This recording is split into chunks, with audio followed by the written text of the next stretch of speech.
ترکی border پر ترک army سے مار کھاتے ہوئے ہم واپس جانے کے لیے ایجنٹ کے ساتھ آدھے پیسوں پر رضامند ہوئے اور ایجنٹ نے ہمارے ڈنکر کو فون کر کے اوکے دے دیا کہ میرے گیم کے لڑکے کل واپس بارڈر سے اتارا جائے۔ یقین مانیے اس دوران میرے وجود کے سارے جوڑ اتنے درد کر رہے تھے کہ میں بیان ہی نہیں کر سکتا۔ میں نے اپنے وجود سے تصاویر اور ویڈیوز بنائی تھی جس میں آرمی سے مار کھاتے ہوئے پائپ کے ضرب کے نشانات دکھائی دے رہے تھے، مگر میں وہ دکھانے سے قاصر ہوں کیونکہ میں نے آگے بتایا تھا کہ مجھ سے میرا موبائل چوروں نے لیا تھا جس میں یہ ساری ویڈیوز اور تصاویر چلی گئی ہے۔ خیر یہاں ہے میں بیٹھے ہوئے مجھے ٹھنڈ لگ گئی اور باہر نکل کر پشاور والے لڑکوں کے ساتھ بیٹھ گیا جو دھوپ میں بیٹھے ہوئے دھوپ سینک رہے تھے۔ شاہزیب بھی یہاں بیٹھا ہوا خود بھی ہنس رہا تھا اور لوگوں کو بھی ہنسا رہا تھا۔ وہ اس لڑکے پر ہنس رہا تھا جو رات کے وقت ڈنگر کے ہاتھوں مار کھا کے برگش برگش چلا رہا تھا، اور جب میں ان کے ساتھ بیٹھ گیا تو انہوں نے میرے وجود کی حالت دیکھ کر حیران ہو کے اپنا غم بھول گئے۔ ان بڑے آدمیوں میں سے ایک بڑی داڑھی والا آدمی کھڑا ہوا اور کہا کہ میں اس بارڈر پر دوبارہ گیم نہیں لگاؤں گا، میں ابھی اپنی ایجنٹ کو کال کر کے واپس پاکستان جاتا ہوں، اور مزید کہہ رہا تھا کہ میں ان لوگوں کے ہاتھوں اپنے آپ کو مارنا نہیں چاہتا۔ میں پاکستان میں اچھا خاصا کما رہا تھا، میں تو صرف اس وجہ سے آیا تھا کیونکہ میرے چچا کے لڑکی یورپ میں ہے اور وہ دن بدن ترقی کر کے نئی نئی گاڑیاں لے رہے ہیں اور ہم ویسے کہ ویسے غریب ہیں اور ٹائم کا گزارا ہو رہا ہے۔ میں تو سوچ رہا تھا کہ یورپ جا کے زندگی بدل جائے گی، مگر مجھے اس طرح کی زندگی نہیں چاہیے۔ ہم سب اس پر ہنس رہے تھے کہ جب تم میں برداشت نہیں تو پھر یورپ کی ہاپ بھی نہ دیکھا کرو کیونکہ ان بارڈروں سے کوئی زندہ نہیں اترا ہے۔ اس دوران اس امیر صاحب کی باتیں میں سن رہا تھا جو اپنا آدھا عمر گزار چکا تھا کہ اتنی چھوٹی سی بات کے لیے وہ اپنی زندگی دو پر لگانے چلا تھا۔ ارے بھائی، یورپ کی ڈنگی تو شطرنج کا کھیل ہے، اس کو جانے بنا نہیں کھیلنا چاہیے۔ خیر اسی دوران میں نے اپنے گروپ کے لڑکوں کو کہا کہ سب میں یہ بات پلا دو کہ چالداران بارڈر مکمل بند ہے اور جس کے پاس بھی موبائل ہے وہ اپنے ایجنٹ کو کال کر کے واپس اتر جائے۔ اگر کسی نے انکار کیا تو اس کو میرے پاس لاؤ اور میری یہ حالت دکھاؤ۔ 10 منٹ میں یہ بات ساری کے سارے لڑکوں میں پھیل گئی اور سب کے سب واپس جانا چاہتے تھے۔ ہمارے ڈنکر نے وہی آسمانی کلر ڈالے کو فون کیا اور وہ 30 منٹ میں پہنچ گیا۔ سب سے پہلے ہم 40 لڑکے اس ڈالے میں بیٹھ گئے اور بارڈر سے واپس اترنے لگے۔ یا ہم نے رات گزارنے تک بھی انتظار نہیں کیا بلکہ بارڈر سے اترنا غنیمت سمجھا۔ جب یہ گاڑی اس پہاڑوں سے اتر رہی تھی تو اس کا اترنا چڑھنے سے زیادہ خطرناک تھا۔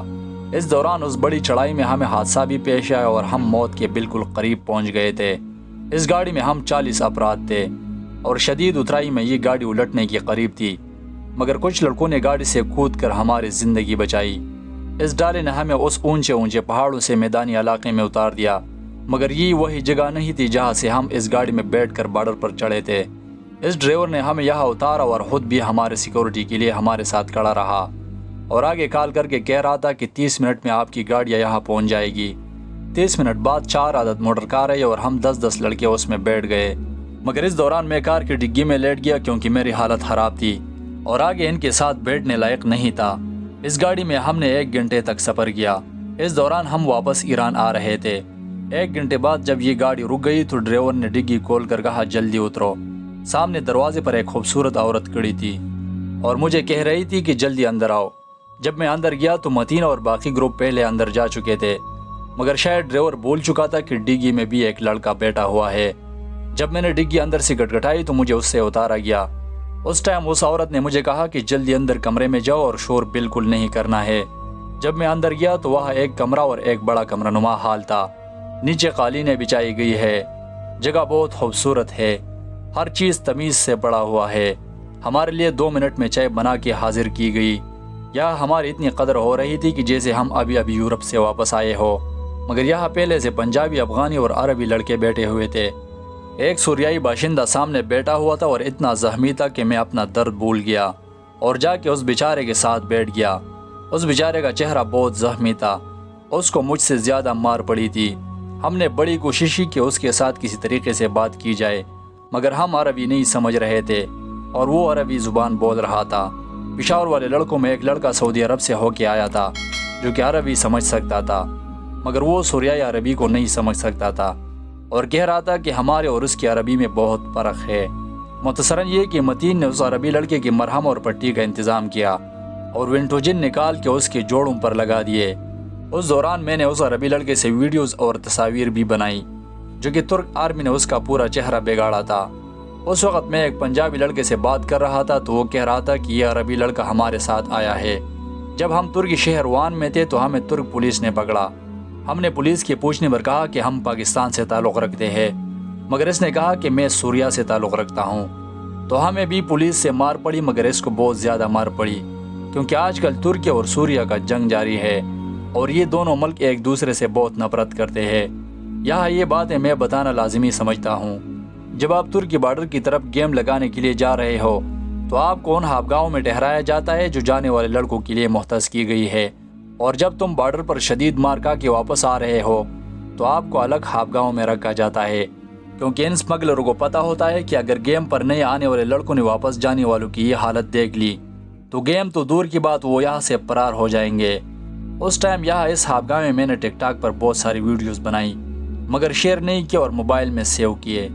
اس ویڈیوز کی وجہ سے میرا ایک پنجابی لڑکے سے تعلق بن گیا۔ وہ دو بھائی تھے اور دونوں کی شکلیں بالکل ایک جیسے تھے۔ اس سے پوچھنے پر پتہ چلا کہ اس نے ترکی بارڈر پر 8 گیمیں لگائی اور 7 دفعہ وہ ناکام ہوا اور 8ویں گیم میں نکل گیا۔ اس نے مجھے کہا کہ میں نے ماکو، ہوئی، چالداران، کارگوش سب جگہوں سے ترکی بارڈر پر گیم لگائی ہے، ہم پر فائرنگ بھی ہوئی ہے، ہم نے آرمی کے ہاتھوں مار بھی کھایا ہے، مگر ہم پیچھے نہیں ہٹے، اور مجھے گھر سے نکلتے ہوئے 3 مہینہ ہے کہ میں یہاں ترکی بارڈر پر پڑا ہوا ہوں۔ جب میں آخری گیم میں نکل گیا تو ترکی بارڈر سے پہلے شہروں اور آس پاس کے علاقوں میں ترکی نے اپنا پورا پولیس فورس اور جندرما اور حد سے زیادہ آرمی جدید ٹینکوں کے ساتھ یہاں لا کر کھڑی کی ہے۔ ان علاقوں میں پرندہ بھی پر نہیں مار سکتا۔ جب ہم نے بارڈر کراس کیا تو ہمارے پاس ترکی والا ڈنکر نہیں تھا۔ ہمارا ڈنکر ترکی کے پہلے شہر وان میں بیٹھا ہوا ہمیں موبائل کے تھرو لوکیشن بھیج دیا، اور ہم نے ان جنگلوں میں 3 دن تک صبر کر کے وان شہر پہنچ گئے۔ اس دوران ہمیں بہت سارے پولیس کا سامنا کرنا پڑا، مگر ہم چونکہ پہاڑوں اور جنگلوں میں تھے تو ہم ان سے بھاگ جاتے تھے۔ اس دوران ہمارے سروں پر لگاتار ڈرون کیمرے اور ہیلی کاپٹر گھوم رہے تھے۔ جندرما کو پتا تھا کہ ہم اس راستے سے وان کی طرف بڑھ رہے ہیں۔ جب ہم وان شہر پہنچے تو صبح سویرے جندرما نے ہمارے سیب پر چھاپا مارا۔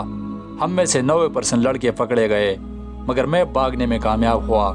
اسی دوران وان شہر میں کوئی ایسی ہابگاہ نہیں تھی جو جندرما نے چھوڑی ہو۔ روز بروز چھاپے مارے جاتے ہیں اور سیب جلا کر لڑکوں کو مار مار کے واپس ایران بھیجا جاتا ہے۔ وہ کہہ رہا تھا کہ ہم ایک پہاڑ پر چڑھے ہوئے تھے، پورا دن پہاڑ میں گزارتے اور رات کے وقت شہر میں اتر کے اپنے لیے کھانے کی بندوبست کرتے۔ اس دوران بہت سارے ترکش لوگوں نے ہمیں کھانا بھی دیا، مگر ہمارے پیچھے جندرما پڑ گئی اور ہم وہاں سے بھاگ گئے۔ ایک رات ہم ایک کھلے میدانی علاقے میں سوئے ہوئے تھے۔ صبح سویرے جندرما نے ہمیں ڈرون کیمرے سے دیکھ لیا ہے۔ ہم یہاں ایک گہرائی میں لیٹے ہوئے تھے کہ ہم نے گاڑیوں کے آنے کی آوازیں سن لی۔ جب اٹھ کھڑے ہوئے تو ہمیں جندرما نے ٹینکوں کے ذریعے ہر طرف سے گھیر لیا ہے اور پکڑ کر ایک بہت بڑا جیل تھا وہاں لے گئے۔ یہاں سینکڑوں کی تعداد میں ہر ملک سے تعلق رکھنے والے لڑکے پڑے ہوئے تھے۔ جب ہم سے پوچھ لیا کہ آپ کون سے ملک سے تعلق رکھتے ہو تو ہم نے کہا کہ ہم پاکستانی ہیں، تو ہمیں اتنی شدید مار پڑی کہ آپ سوچ بھی نہیں سکتے۔ اور جب جندرما نے ہمیں مار مار کر تھک گئے تو ایک لائن میں افغانی کھڑے کیے اور ایک میں ہم پاکستانی، اور کہا کہ ایک دوسرے کو مارو۔ وہ کہہ رہا تھا کہ مجھے ان افغانیوں نے اتنا مارا کہ میں چلنے لائق بھی نہیں رہا۔ سامنے ایک افغانی لڑکا بیٹھا ہوا تھا، اس کی طرف اشارہ کرنے لگا کہ اس نے مجھے مارا تھا۔ جب ہم ایک دوسرے کو مار رہے تھے تو میرے حصے میں یہ آیا تھا۔ میں نے اس کو کہا بھی کہ ایک دوسرے کو سچ میں نہیں مارتے، بس مارنے کا ایکٹنگ کرتے ہیں تاکہ جندرما کی نظروں میں نہ آئے، مگر اس نے میری بات نہیں مانی اور مجھے سچ میں مارا۔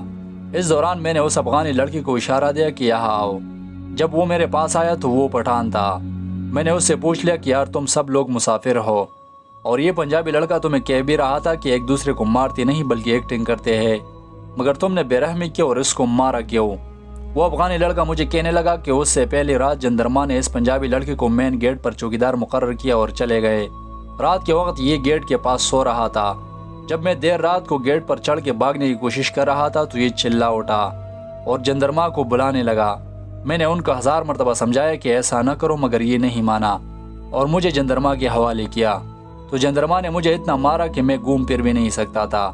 خیر یہ پنجابی لڑکا مجھے اپنی درد بھری کہانی سنا رہا تھا، مگر اس کی کہانی لمبی ہے اور میرے پاس وقت کی کمی ہے، مگر ان کی باتوں سے مجھے اتنا پتہ چلا کہ آج کے بعد ترکی بارڈر کراس کرنا ایک ہاپ بن گیا ہے۔ استنبول تو دور کی بات، لڑکے ترکی کے دوسرے شہر تاتوان تک بھی نہیں پہنچ سکتے۔ اسی ہابگاہ میں نے فیس بک پر رجب طیب اردوان کا تقریر بھی سنا، جب وہ کہہ رہا تھا کہ افغان مہاجرین کے لیے ترکی میں کوئی جگہ نہیں۔ ترکی یورپ کے مسافروں کا مزید گودام نہیں بننا چاہتا۔ طیب اردوان کے حکم پر لاکھوں کی تعداد میں جندرما اور ترکی آرمی ان بارڈروں پر ډالې گئی تھی۔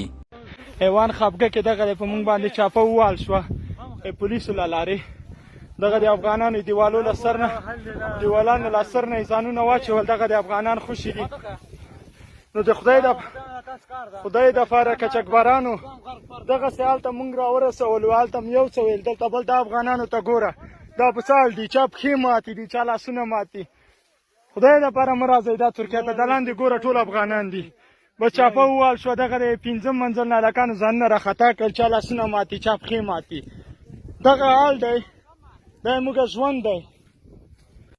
یہاں جس خوابگاہ میں ہم بیٹھے ہوئے تھے یہ ایک جوان عورت چلا رہی تھی جو کہ کرد قوم سے تعلق رکھتی تھی۔ جب وہ ہمارے لیے کھانا پکاتی تو ہم کھانا بنانے میں اس کی ہاتھ بڑھاتے، یعنی اگر کاٹنے کی کوئی چیز ہوتا تو وہ ہم کاٹتے اور وہ پکا لیتی۔ ہمیں یہاں کھانا اچھا مل رہا تھا۔ اسی خوابگاہ میں ہم نے 15 دن بعد نہایا، یعنی ہم کو نہاتے ہوئے 15 دن ہو چکے تھے اور پوری دنیا کی گرد و بار ہمارے وجود میں پڑی ہوئی تھی۔ یا ہمیں ایجنٹ نے فون کیا کہ میرے پیسے میرے اکاؤنٹ میں ڈال دیا جائے۔ ہم نے ایجنٹ کے پیسے ایجنٹ کی اکاؤنٹ میں ڈال دیے اور اسی خوابگاہ میں 2 راتیں گزار کر تیسرے دن ہماری گاڑیاں باہر کھڑی تھی۔ میں نے اپنے ایجنٹ کے بہت منتیں کی کہ میں اس خوابگاہ میں 1 مہینے تک رہنا چاہتا ہوں، جب میں ٹھیک ہو جاؤں گا تو بارڈر پر دوبارہ گیم لگاؤں گا، اس دوران یہاں کھانے پینے کا خرچہ میں اپنے جیب سے ادا کروں گا۔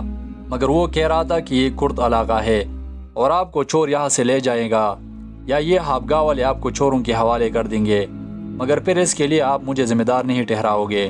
میں ایجنٹ کی بات کو سمجھ گیا تھا اور باہر کھڑی گاڑیوں میں بیٹھ کر تہران کے لیے نکل گیا۔ راستے میں ہماری ٹیکسی باقی گاڑیوں سے الگ ہو گئی اور ہمیں ایک گاؤں کی طرف لے گئی۔ اس گاؤں میں ایک خوابگاہ بنی ہوئی تھی۔ اس ٹیکسی والے نے ہمیں یہاں اتار کر واپس چلا گیا۔ وہاں 10 عدد پنجابی لڑکے پہلے سے بیٹھے ہوئے تھے۔ ہم نے ان کو بہت سمجھایا کہ آج کل صورتحال بہت خراب ہے، مگر وہ ہم سے جھگڑا کرنے لگے کہ آپ لوگ ہماری ہمت توڑ رہے ہو۔ جب وہ لڑکے ہمارے ساتھ جنگ پر اتر آئے تو ہمیں پتہ چل گیا تھا کہ ان لوگوں نے یہ ذائقہ ضرور چکھنا ہے، تو ہم نے اس سے کہا کہ جاؤ ذائقہ چیک کراؤ۔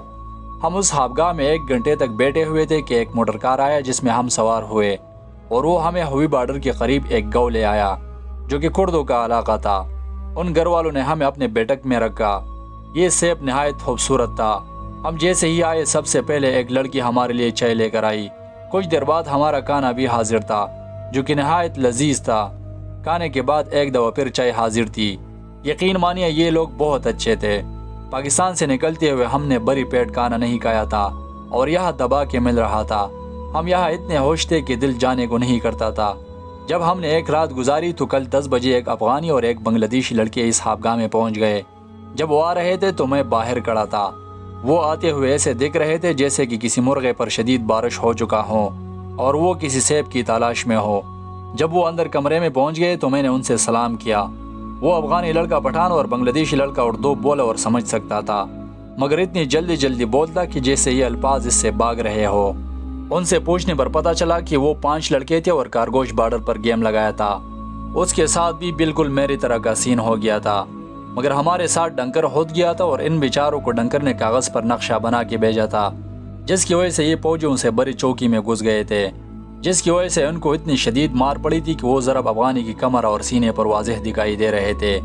بنگلہ دیشی حد سے زیادہ کالا تھا، اس پر کوئی نشان نظر نہیں آ رہا تھا، مگر اس کی ٹانگوں میں بہت زیادہ سویلن تھا اور وہ بیچارہ ہل بھی نہیں سکتا تھا اور عموماً لیٹا ہی رہا، جس سے پتہ چل رہا تھا کہ بنگلہ دیشی کو زیادہ مار پڑی ہے۔